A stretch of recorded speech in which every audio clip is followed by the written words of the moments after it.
CFNEWS13.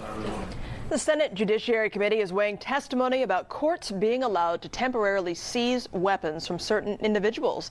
Since the deadly shooting in Parkland last year, victims' families have been leading this charge for change. Our Washington Bureau reporter Samantha-Jo caught up with them this week on Capitol Hill. So, Samantha-Jo, is it likely Congress will actually act?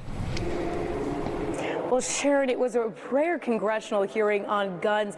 Lawmakers debated the impacts and implications of passing extreme risk protection orders, also known as red flag laws.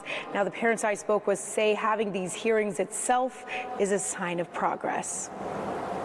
So sorry about your loss. These families share a unique bond. How's everybody?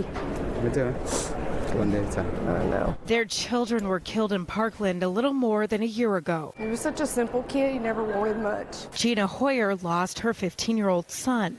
Luke was just a very sweet, kind, spirited boy. Tony Montalto's 14-year-old daughter Gina was one of the first killed that day. Unfortunately for our 17 families, we won't be whole again, and that's why we're up here pushing for more resources and better ideas. This week, the Senate Judiciary Committee heard from experts on red flag laws, which makes it easier for courts to disarm dangerous people. There are many red flags about him, and this is something that would have worked. This will not only be helpful in preventing future mass shootings, but also could be an invaluable tool in reducing the rate of suicides. Since the deadly Parkland, 9 states, including Florida, have enacted their own extreme risk laws. You know, it's a logical way to make sure that people that are going to harm themselves or others shouldn't have access to a weapon. Several Republicans have voiced concerns about whether restrictions could violate constitutional rights. Policymakers have to balance the need to protect the public safety with also the obligation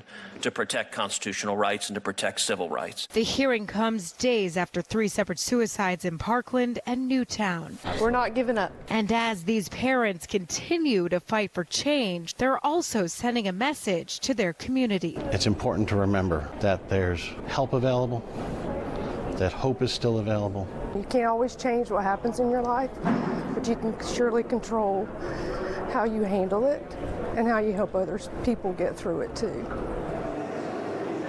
Now, Senate Judiciary Chairman Senator Lindsey Graham acknowledges that passing federal red flag laws may be a heavy lift, but he'd like to create incentives so other states will adopt them as well. We're live on Capitol Hill. Samantha-Jo, Spectrum News.